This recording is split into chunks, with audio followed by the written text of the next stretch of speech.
തൃശൂർ പൂരത്തിനിടെയുണ്ടായ ദാരുണമായ വെടിക്കെട്ട് അപകടവും തുടർന്നുണ്ടായ ജീവനഷ്ടവും ഇപ്പോൾ കേരളത്തിലെ ഉത്സവ സമൂഹത്തിനു മേൽ ഒരു കരിനിഴൽ വീഴ്ത്തിയിരിക്കുകയാണ്. ആചാരങ്ങളുടെയും ആഘോഷങ്ങളുടെയും പേരിൽ മനുഷ്യജീവൻ ഹോമിക്കപ്പെടുന്നത് എത്രത്തോളം ന്യായീകരിക്കാനാകും എന്ന ഗൗരവമേറിയ ചോദ്യമാണ് ഇപ്പോൾ പൊതുസമൂഹത്തിനു മേൽ ഉയരുന്നത്.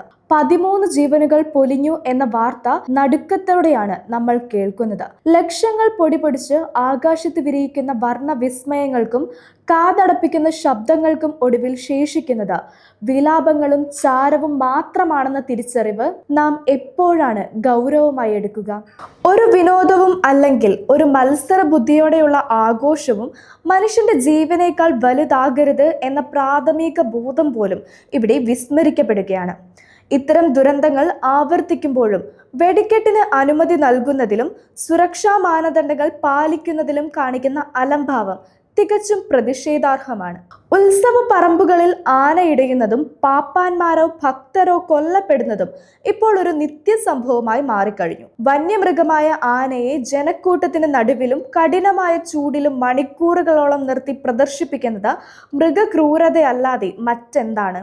പാരമ്പര്യത്തിന്റെയും ആചാരത്തിന്റെയും പേരിൽ ഈ അപകടങ്ങളെ കണ്ടില്ലെന്ന് നടിക്കുന്നത് പരിഷ്കൃത സമൂഹത്തിന് ചേർന്നതല്ല. കലകളും അനുഷ്ഠാനങ്ങളും മനുഷ്യന്റെ സന്തോഷത്തിനും ഒത്തുചേരലിനും വേണ്ടിയുള്ളതാകണം, മറിച്ച് അത് ചിതയൊരുക്കാനുള്ള വേദിയാകരുത്.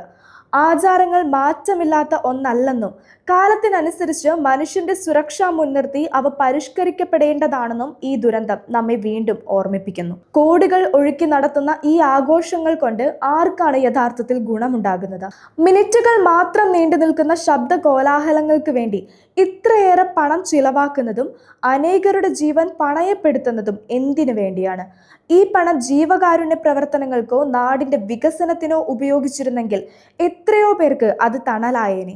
തൃശൂർ പൂരത്തിന്റെ പശ്ചാത്തലത്തിൽ ഇപ്പോഴുണ്ടായിരിക്കുന്ന ഈ വലിയ ആപത്ത് ഒരു പാഠമാകണം.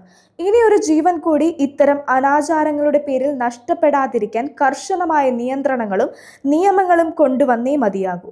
ആചാരങ്ങൾ മനുഷ്യന് വേണ്ടിയാകണം, മനുഷ്യൻ ആചാരങ്ങൾക്ക് വേണ്ടിയുള്ള ബലിക്കാക്കകളാകരുത്. ഈ നിലപാട് ഉറക്കെ പറയേണ്ട സമയം അതിക്രമിച്ചു കഴിഞ്ഞു.